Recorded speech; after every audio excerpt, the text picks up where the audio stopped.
Hola, ¿qué tal? Muy buenas noches, bienvenidos a una nueva edición de Ahora y en la Hora. A ver, se da un paso que, digamos, no corrige, no para nada, todo lo que ha sido el caos y todavía seguimos con la resaca, ¿no? Porque hasta ahora no se resuelve nada y más bien cada vez hay más oscuridad respecto al proceso electoral del domingo 12 de abril. Pero claro, empieza a resolver algo al menos de cara a lo que va a ser la segunda vuelta. Porque yo acá sostuve desde el día 1, es decir, desde el día lunes 13, que la permanencia de Piero Corvetto era insostenible, indefendible.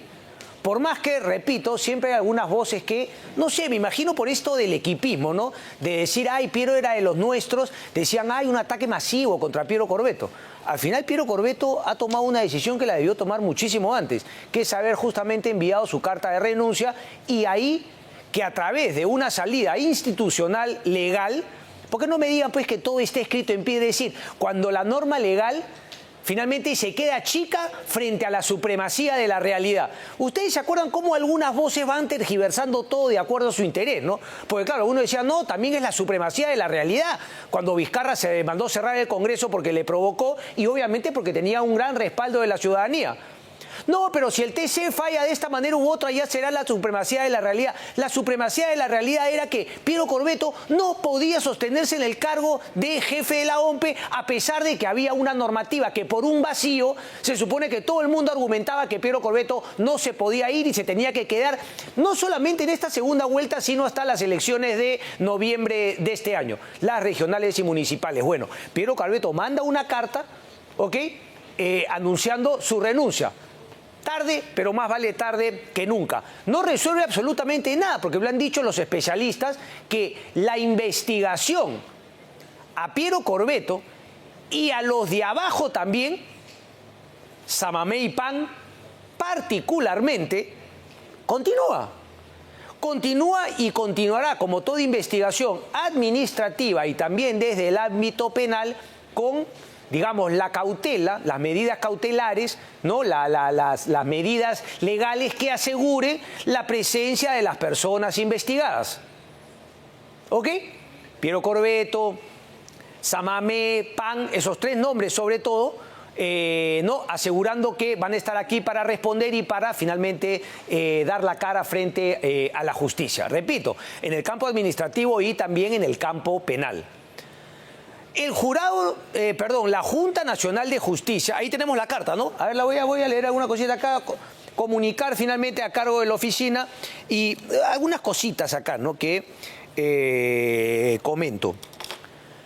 Nuevamente, digamos, no saber dónde está parado, ¿no? Porque, repito, más vale tarde que nunca, pero igualito dice, problemas focalizados. Claro, focalizados en Lima tendría que ser, pero irregularidades, caos, negligencias, nunca antes vistas en las últimas elecciones de, no sé, los últimos 20 años quizá, y por ahí me quedo corto. Antes de la del 2000, ¿no? El fujimotecinismo y todo ese tema. Desde el 2000 para acá, 26 años. En los últimos 26 años nunca había habido una elección peor manejada que la de el domingo 12. Entonces, no son problemas focalizados. Y además cada día sale una nueva cosa. ¿Ok? Y después dicen, pueden buscarse respuestas en la competencia interna de la organización, que sin duda las hay, y sobre la que me correspondan responderé. Bueno, es cierto, Piero Corvetto tiene unas, Samamé tiene otras, PAN tiene otras, y seguramente la investigación seguirá encontrando otros responsables en la OMPE. Y seguramente porque se empieza a también, desde la Fiscalía, no voy a hablar de detenciones ni nada hasta que la cosa no esté clara, pero sí se habla de una posibilidad. Hay un audio que acaba de presentar Beto respecto de posibles actos de corrupción. No necesariamente Corvetto, pero más abajo. Se habla de una OMPE que finalmente era, aunque algunos creían que era una especie de Banco Central de Reserva del Perú, es decir, una pequeña isla dentro de todo el fracaso que es el aparato público, pues parece que no era así y, lógicamente, se ha visto en el resultado de lo que fue la organización de las elecciones el día domingo. Dice, quedan muchas interrogantes que habrá que dilucidar vía una investigación imparcial y exhaustiva que no tienen explicación en la cadena logística de la organización, tantas veces aplicada. Bueno, hemos empezado a ver que te falló, por ejemplo, lo del sistema de las computadoras, que por hacer una práctica, ¿no? Una capacitación, te llegaron tarde y nadie tuvo los cojones, perdónenme, ¿no? La valentía de decir, oye, ¿sabes qué? No el mismo domingo a las 11 de la mañana. 2 días antes dice, bueno, ¿sabes qué? Nos hemos tirado 40 millones de soles en este sistema, pero más que utilizar el sistema, la prioridad es que las elecciones salgan bien y que abran a su tiempo. Siempre pueden haber demoras, pero no me vengan con la cantaleta que estas demoras son usuales en todos los procesos, porque eso es mentira. Pero insisten, ¿no? Insiste con eso, no, es una cosita normal, no se han visto en otras elecciones, etcétera, etcétera. Tantas veces aplicadas. No basta con actuar de acuerdo a ley incluyendo una función pública que pueda contribuir a la estabilidad democrática y al mejor futuro del país. Bueno, te demoraste, pe viejo. Te demoraste, porque esto ha podido ser mucho más rápido la semana pasada. Habiendo dicho eso, la Junta Nacional de Justicia la acepta. ¿Qué es lo que tenía que hacer? Le facilita el tema, ¿no? De cara a lo que se había planteado, ¿no? Una medida cautelar y una suspensión temporal. Realmente era lo que tenía que hacer y la ley se tiene que adaptar a la realidad. Leía un tuit muy interesante de un chico, Ronald Cross, ¿no? Que comenta finalmente ahí en las redes sociales y decía exactamente, eso es cuando la ley pues parece un chiste frente a lo que la realidad te presenta. Y eso se da en varias cosas en el Perú, pero claro, cuando a la gente le conviene, no, hay que ceñirse a la ley. Y cuando no te conviene, siempre encuentras una manera, ¿no? Siempre encuentras una manera. Aquí lo que tiene que hacer es finalmente, la ley se tiene que ir adaptando a la realidad. No es que los hechos se tienen que ir adaptando a la ley. Es decir, la ley obviamente se cumple, porque así se tiene que comportar, pero hay algunos casos en que la ley también se va adaptando. Y este era un caso claro, porque nunca nos habíamos puesto en este caso y quedaba claro que Piero Corvetto no le da legitimidad a lo que se viene en la segunda vuelta y lo que se viene en octubre. El problema, ojo, no está resuelto con la salida de Corvetto, porque ahorita les voy a contar quién asume. Y dicho sea de paso, ahora con la salida de Piero Corvetto, podríamos empezar también a mirar a otro responsable que se ha colgado, obviamente, de la responsabilidad mayor de Piero Corvetto y la OMPE. Y estoy hablando del señor Burneo, del Jurado Nacional de Elecciones, que lo dije el viernes pasado, está pasando piolita. De cualquier cosa que haya un problema, también le tira la pelota a la OMPE. Vamos a separar paja del trigo, porque a Burneo también le tenemos que hacer preguntas y también las tiene que responder. Ya vamos a llegar a eso. La Junta dice, ante esta situación, la presidencia de la Junta convocó inmediatamente a un pleno a fin de evaluar y adoptar las decisiones que correspondan. De deliberación se acordó aceptar por unanimidad. Es lo que toca, ¿ok? Ahora obviamente se declara vacante el cargo. Aquí también, Lima, 21 de abril, dice aceptar a partir de la fecha la renuncia formulada por Piero Corvetto a cargo de jefe de la Oficina de Procesos y declarar la vacancia al cargo de jefe de la oficina. Entonces, se tiene que hacer finalmente todo un proceso. Al dejar la vacancia, no es que después, entiendo yo, no es que se tiene que buscar a alguien para que complete el cargo. Tiene que completar estas elecciones que tenemos a la vuelta de la esquina, pero uno esperaría que se haga un concurso público y que ya para la elección de, creo que es noviembre, ¿no? Las regionales municipales, haya nombrado un nuevo jefe de la OMPE. La OMPE también sacó un comunicado, dentro de lo que se entiende, dice, ¿no? De acuerdo a la ley orgánica, si el cargo de jefe queda vacante durante un proceso electoral, asume como jefe interino el funcionario de jerarquía inmediatamente inferior, que en este caso es el actual gerente general Bernardo Juan Pacha Serrano. La ley, no escucho ahora todo, ay, no, la ley, no hay ley, acá se ha incumplido. Y en otros casos ahí sí, ¿no? La ley se adapta, una medida cautelar, una licencia, etcétera. Era lo que tocaba, viejo. ¿Quién asume? Y ahí viene el tema, porque claramente, ¿ok? Si Piero Corvetto ha salido de la OMPE, Samamé también ha salido de la OMPE, Juan Pan tiene que salir de la OMPE, y de acuerdo a las investigaciones que vayamos conociendo, seguramente otras personas también tendrán que ir saliendo de la OMPE, y quien asume el gerente general, que tenía un cargo netamente administrativo, bueno, ahora tendrá que dar la carga también con toda la implicancia política e institucional que tiene un jefe de la OMPE. Ir a brindar declaraciones al Congreso, salir en conferencias de prensa, hablar con los medios de comunicación. A ver, tratar de recuperar en algo la legitimidad, la confianza que ha perdido la OMPE a caudales desde el domingo 12 de abril. Y Bernardo Pachas tendrá que elegir a un grupo de gente porque él no tiene un milímetro de margen de error. Tiene que desde ya empezar a solucionar todo para que sea como un relojito la segunda vuelta. Y en el camino, obviamente, me parece que la OMPE tendría la capacidad de contratar a una auditoría forense, etcétera, que se encargue de ver todo lo que ha pasado en la OMPE que terminó, ¿no?, en el escandaloso proceso electoral, sobre todo en Lima, claro está, del 12 de abril. Abogado, ¿tenemos algún cuadrito ahí para mostrar? No, lo cuento yo. ¿Organigrama? A ver, suéltame el organigrama, por favor. Este es el organigrama, este nos lo hemos robado del programa de Beto, ¿no? ¿O lo hemos trabajado nosotros? No, es un préstamo. No lo hemos agarrado de verdad, hay que decirlo. Le damos el crédito a Beto a saber. Entonces, ahí está, Jefatura Nacional Piero Corbeto, la Gerencia General. Me dicen ustedes que finalmente la Gerencia General ni siquiera tenemos el nombre acá, porque es un cargo netamente administrativo. La Gerencia General. Por eso es algo novedoso para Bernardo Pachas y tendrá que finalmente también, digamos, contratar y rodearse de gente que maneje los otros temas que no son netamente gerenciales. ¿Ok? Gerencia de Administración, Eduardo Eloy Alarcón González, yo no lo he escuchado todavía. Queda claro que todo lo que hemos empezado a investigar está por acá. Samamé renunció, tanto así que esa renuncia fue la que le generó la detención preliminar en flagrancia. Ya fue liberado, ya ha brindado declaraciones. Y Juan Pan, claramente Juan Pan es otro que ha fracasado.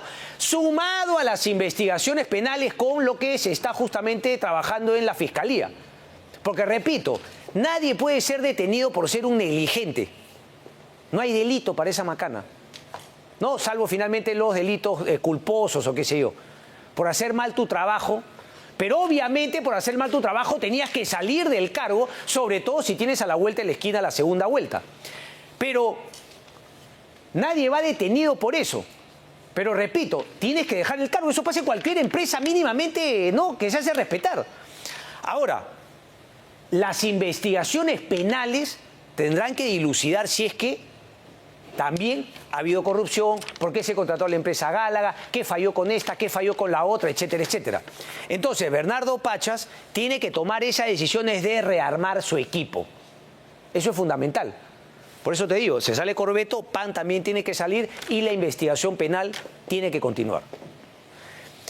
Más de 20 años de experiencia en gestión pública electoral. Estoy hablando de Bernardo Pachas. Pon su foto para que la gente lo conozca, por favor. Se desempeña como gerente general de la OMPE desde el 7 de septiembre del 2020.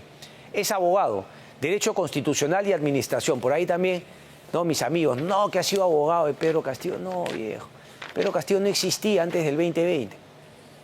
No hemos encontrado ningún tipo de esa información. El OMPE está en la OMPE del 2020. Entonces tampoco pues, le pongas un prurito por delante, pues, viejo. ¿Ok? Responde a la establecido en la ley orgánica, experiencia de más de 20 años, tanto en el sector público como en el privado. Vamos a ver si es que podemos también remontarnos a antes del 2020. ¿Ok? Para conocer su pasado. Pero queda claro que desde el 2020 es el gerente general de la OMPE. Ahí está la situación. Entramos ahora a lo que han sido las reacciones ante la salida de Piero Corbeto. Y claro, ¿no? Unas a favor, unas en contra, etcétera. Yo no entiendo cómo, porque, mire, hasta Roberto Sánchez, que se supone que es el que está en la disputa con Rafael López Aliaga, debería tener, no sé, la honestidad intelectual de decir, sí, pues, Piero Corbeto ha fracasado. Y yo necesito también tener la seguridad, si es que eventualmente pasa una segunda o finalmente porque, etcétera, pero no. Comienzan con el temita de que, ay, no se está respetando, etcétera, porque, seamos honestos, si esto pasaba en el sur, porque mucha gente dice, ay, si esto pasaba en el sur, ay, Lima nadie hubiese piteado. Ese no es el tema, viejo. El tema es que si a ti, tu mente, ¿no? Digamos, tu honestidad, tu intelecto te decía que si pasaba en el sur con una buena cantidad de votos, tú también tenías que reclamar.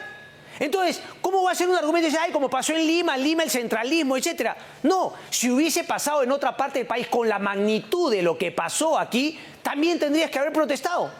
Y también habría meritado la salida de Piero Corvetto. ¿Cómo que no? Roberto Sánchez, si esto hubiese pasado en Cajamarca, en sus bolsones de votos, también habría piteado. Y también habría estado aquí en Lima. Y le tendríamos que haber dado la razón. Y tendríamos que haber pedido la cabeza de Piero Corvetto. Porque no importa dónde falla. Si fue en Lima, aquí, allá o en otro lado. Importa que falló. Es que la manera como todos van tergiversando la macana. Eso es, ¿ok? Roberto Sánchez ha salido obviamente indignado con un discurso, pero antes, que ha dicho Keiko Fujimori, que ella mantiene la calma, pero Rafael López Aliaga no se aguanta.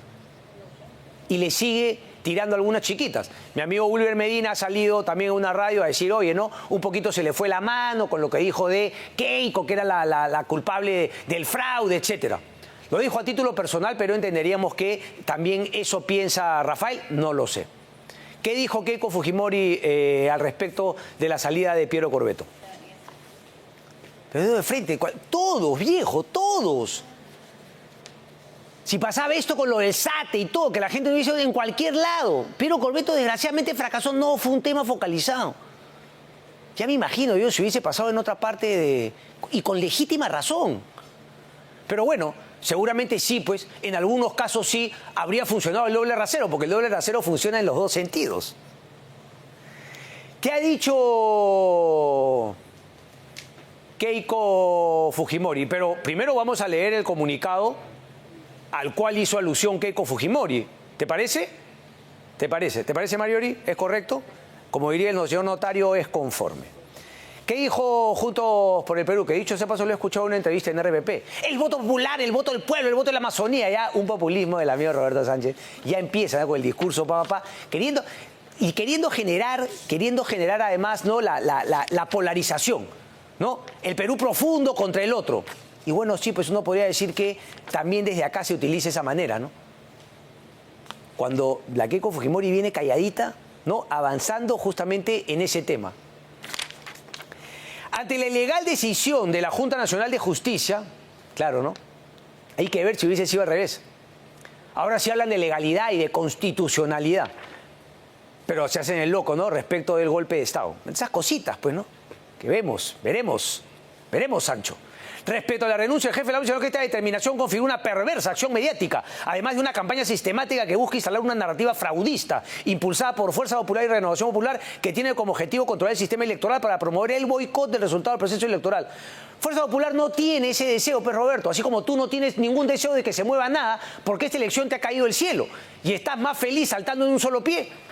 Así pasa esa segunda vuelta o no, sino que ahora obviamente con la diferencia que tiene le parece algo cercano a la realidad.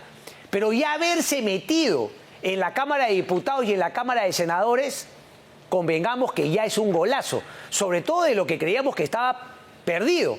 Pero ahí se puso el sombrero, imitó a Pedro Castillo y ahí está. Nuevamente la pregunta para luego, ¿no? Para después de toda esta situación. ¿Y cómo así? ¿Cómo vota finalmente una parte del Perú? Completamente emocional el voto, aquí y allá.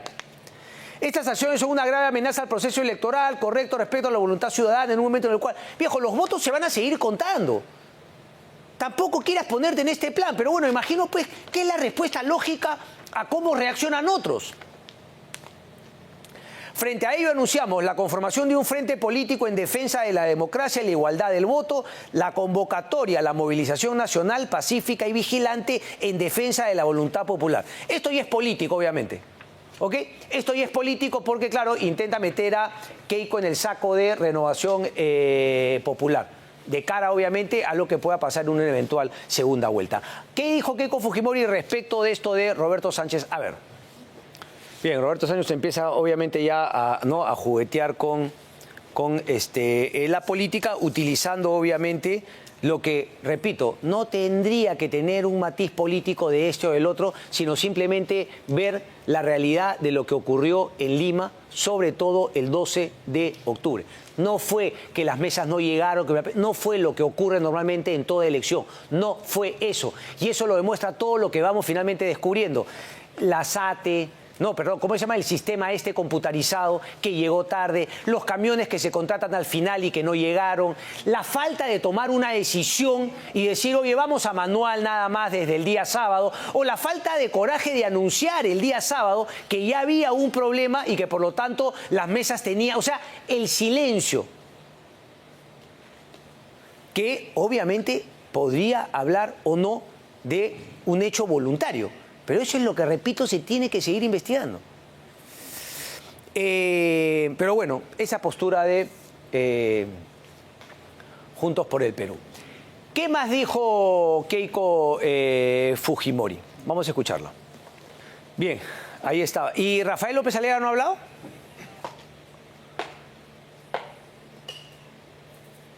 Está bien, ¿no? Claro, sobre todo si es que finalmente no va a decir algo, ¿no? que sea que cambie un poco el partido, ¿no? Para justamente apuntar más bien en la línea que él persigue. Pero bueno, quiero seguir compartiendo con ustedes este tema de que está trabajando el Jurado Electoral Especial, pero también ya estamos con nuestro invitado, a quien le doy la bienvenida porque me va a acompañar un poco en el speech aquí que yo hago, Alejandro Rospigliosi. Un placer, Alejandro, ¿cómo estás? Experto en temas electorales. Alejandro, si tú me acompañas desde ahí, vamos un poquito también a, digamos, ¿no? a compartir lo que hemos estado viendo el día de hoy en el Jurado Electoral Especial. Estaban planeadas, ayer dijimos 6 audiencias, pero finalmente han sido 8 las que se programaron el día de hoy. Voy a ir con eso ahorita, pero soltamos una mención para ir finalmente votando y arrancamos con nuestro invitado. Vamos ahí. ¿Qué pasaría si tu empresa se queda sin internet? Sería un caos. Hoy, quedarte sin conexión es perder dinero. Que un mal internet no destruya tu empresa. Por eso llegó OnNegocios, el internet pensado para empresas que te ofrece instalación rápida, ciberseguridad y soporte especializado. Cámbiate a OnNegocios, el internet que tu empresa merece. Antes de ir con los temas del Jurado Electoral Especial que hemos preparado un poco como el día de ayer, hay también la famosa acta esta, ¿no? Que es igualita, las actas gemelas. Que un acta sí se repita, o sea, es más fácil que te ganes la tinca 3 veces, como leía obviamente, ¿no? A un experto el día de hoy. Pero bueno, preguntarle primero, Alejandro, este cuestionamiento respecto de que no podía renunciar y de que ahora sí ha renunciado Piero Corvetto. Entonces, estamos pues en un país sin ley, estamos en la selva. ¿Cuál es tu punto de vista al respecto, Alejandro? Bueno, el señor Corvetto no va para más. Eso me queda claro. No va para más. Y las personas que dicen lo contrario, que había que hacerlo, que amarrarlo al escritorio de la OMPE para que no se vaya. Sí. O sea, ¿qué torpeza es esa? El señor quiere irse, que se vaya. ¿O lo amarramos al escritorio? No, más bien se estaba amarrando ya muchos días, ya parece que finalmente algo, ¿no? de sensatez le llegó y finalmente presentó su carta de renuncia. ¿O escuchó tu programa anterior? No, por favor, todo el mundo se lo ha dicho, yo creo que, ¿no? que finalmente ha hecho caso al respecto. Pero entonces, ¿cómo queda el tema de esa ley que decía es irrenunciable el cargo? Bueno, pero hay un antecedente, que es el caso de Luis Arce Córdoba. Fue miembro del Pleno del Jurado Nacional de Elecciones en el 2021, tú recordarás. Tuvo muchos cuestionamientos también de los medios de comunicación y el señor presentó su renuncia y el jurado le dijo, bueno, te vamos a suspender, lo suspendieron y se fue a su casa. O sea, hay que interpretar las normas de manera sistemática y no de manera aislada. Ahí nadie pitió, porque más bien el grupete que hoy defiende a Piero Corvetto a muerte, no, más bien decía que Luis Arce Córdoba era un hermanito, ¿no? Y ahí sí, cuando no les no dijeron nada, no pusieron ni un pero. Ese doble rasero. Pero el desastre del día de las elecciones, ¿qué? ¿Va a continuar en el cargo? Y no entiendo, nadie puede ser obligado a trabajar en algo que no desea. Bueno, siempre dan el ejemplo justamente para defender a Piero Corvetto del cargo de congresista, que también me parece una locura que no pueda renunciar un congresista. Pero el caso de Javier Vallerriestra, que no lo dejaron renunciar y fue a la vía judicial y lo intentó y llegó a buen puerto. Correcto. Entonces era una pataleta de los que decían, ay, no puede renunciar porque es irrenunciable, así quiera. Claramente presentó su carta y la Junta Nacional de Justicia hizo lo que correspondía. Hizo lo que correspondía. Además era inminente que venía una suspensión en el cargo por un procedimiento disciplinario que le estaba haciendo la Junta. O sea, era algo que se venía. Él simplemente se ha adelantado a los hechos. Pero falta aún la renuncia a otro corresponsable del desastre del día de las elecciones. A ver, antes de ir, que ya me voy oliendo por dónde iría tú. ¿Es fuera de la OMPE el que tú mencionas? Así es. Ok, pero dentro de la OMPE, Samamé ya renunció. Pero yo me imagino que Bernardo Pachas, que supone que estaba, el quien asume la jefatura de la OMPE, que estaba en la gerencia general en temas, su nombre lo dice, gerenciales, pues ahora tiene que asumir finalmente otros matices que tiene el cargo de jefe de la OMPE. Más político, si se quiere, dar conferencia de prensa, trato con los medios, y tiene que armar su equipo de confianza porque hay varios que también tienen que salir, por ejemplo, Juan Pan, por decir uno. Político en el sentido de política institucional. Eso, claro, a eso voy. Claro está. No política partidaria, Así claramente. El Magín tiene que ser un árbitro de eso. Así es. No, pero lo que está claro es que en paralelo la Junta Nacional de Justicia tiene que hacer un proceso de headhunter ya. Estimamos 45 días para seleccionar el profesional que sea a cargo de la institución. O sea que las personas pasan, las instituciones quedan. Perfecto. Me queda claro, entonces yo decía, no tiene un milímetro de margen para fallar, tiene que armar su equipo y resolver de cara a la segunda vuelta. ¿Quién es el piolín, el que está pasando piola, Alejandro? El señor Roberto Burneo, el presidente del Jurado Nacional. ¿Por qué? Constitucionalmente, corresponde al artículo 178 de la Constitución, le ordena al Jurado Nacional de Elecciones fiscalizar la legalidad de la organización del proceso electoral. Quien fiscaliza que OMPE haga su tarea y cumpla las normas electorales es el Jurado Nacional de Elecciones. Mira, tan cierto es lo que refiero que algo muy curioso. Días antes de la elección, el 7 de abril, se publica una resolución del Jurado, la 070-2026. El presidente del Jurado manda a unos fiscalizadores a hacer lo siguiente: cumplimiento de los procedimientos técnicos, logísticos y normativos aplicables a la organización y ejecución de las elecciones generales 2026. Perfecto. ¿Pero dónde los manda? A hacer turismo electoral. Los manda a Milán, a Buenos Aires, a Barcelona, a Madrid, y no los puede mandar al distrito del Lurín, donde estaba el almacén de la OMPE, del material electoral para distribuirlos en los centros de votación de Lima. Esto es una negligencia inaceptable. Correcto. El viernes en la comisión del Congreso también dijo una frase como diciendo que él sabía algo y sin embargo no advirtió. El señor levanta el dedo acusador, está muy bien, pero él está pasando piola. Él también debe renunciar al cargo y no aferrarse al mismo, porque está entorpeciendo las investigaciones. El señor, ¿cómo puede irse a dormir? Tiene la misma figura de la irrenunciabilidad durante la... Sí, pero el caso de Luis Arce Córdoba. Pero acá hay algo más interesante. La Sala Plena de la Corte Suprema, cuando lo elige a él, también eligió a sus suplentes. La jueza suprema Silvia Rueda y el juez supremo Ramiro Bustamante. Así que si el señor se va, nadie lo va a extrañar y ya tiene un suplente esperando en la banca. Ok, interesante, interesante. Ahora, respecto, solamente para terminar con la OMPE, porque tenemos justamente una nota que dé en el clavo respecto de lo que has hablado de Roberto Burneo, ¿verdad? No me acuerdo si es Burneo. Así es. Pero en el caso de la OMPE, me falló la memoria. Un vacío de memoria. Pero curiosamente la junta anterior es la que eligió a Burneo como juez supremo. Ya.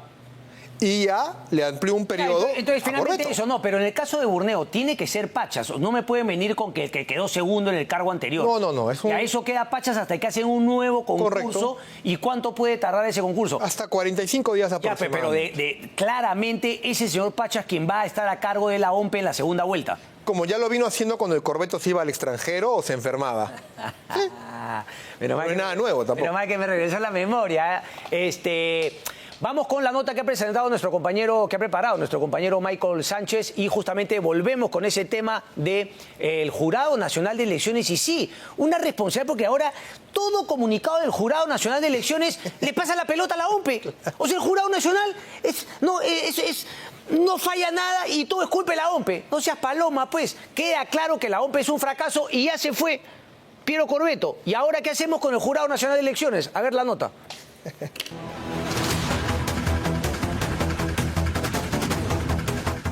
Esta noche, todos los detalles de un documento exclusivo al que hemos tenido acceso y que fue enviado a diversas empresas de taxi apenas 24 horas antes de las elecciones del 12 de abril, para que presenten sus propuestas técnicas y económicas para un servicio clave en la jornada electoral. Se trata de los términos de referencia para contrataciones menores, donde se establece el repliegue de los sobres plomos, es decir, el traslado del material electoral desde los locales de votación hacia las oficinas descentralizadas de procesos electorales, las ODP. El documento hace referencia al apartado AO30 2.9.1.7, el plan operativo electoral que fue aprobado en diciembre último, y al memorando múltiple número 00089-2026-GOECOR-EG.2026/OMPE, mediante el cual se aprueban las estrategias de repliegue del material electoral para las elecciones generales de 2026. Además, se detalla que el pasado 23 de marzo, el subgerente de la Subgerencia de Organización y Ejecución Electoral de la OMPE, Henry Josué Horna Robladillo, expuso la modalidad y condiciones para el traslado del material en Lima y Callao. Sin embargo, hay un detalle importante. Estas elecciones se desarrollaron con un hermetismo inusual, que no se había visto en procesos anteriores. Yo no entiendo por qué en estas elecciones ha sido tan hermética los jefes. Yo tenía antes mayor llegada porque presentaba mi documento y podía hablar con el logística y no sé por qué fue así. Si de acuerdo con la documentación el proceso estaba planificado con anticipación, surge una pregunta clave. ¿Qué pasó desde el 23 de marzo de 2026 que se dieron las precisiones sobre el servicio de taxi? ¿Qué se hizo en esos 16 días? ¿Por qué si ya estaba definido recién el sábado 11 de abril, a solo 24 horas de las elecciones, se solicitó el servicio de transporte? Nos comunicamos con la oficina de prensa de la OMPE para obtener los detalles. Sin embargo, hasta el cierre de este informe no se obtuvo una respuesta. Porque todos me llamaban, pero a última hora. Esto, como usted dice, se hace planificado 20 días antes. Efectivamente, el llamado fue el día sábado y las elecciones eran el día domingo. O sea, un día antes. Exactamente. Tenemos un correo de respaldo que también está como sustento. El sábado 11 de abril a las 10:30 de la mañana, las ODP enviaron correos a más de 30 empresas de taxi, solicitando cotizaciones para el traslado de personal, actas y cédulas en la jurisdicción de Chorrillos. Uno de los representantes de una empresa participante señala que esta acción no solo se dio en una zona de Lima, sino en varias. Todo porque no solo ha sido Villa María, ha sido Chorrillos, ha sido San Borja. San Borja me llamaba incluso el mismo domingo, pero ya no podía porque ya había firmado contrato. El mensaje incluía requisitos, instrucciones y documentación necesaria para participar en el servicio. Empresas del rubro recibieron la convocatoria de último momento, en un proceso que, según señalan, requería logística inmediata en plena víspera electoral.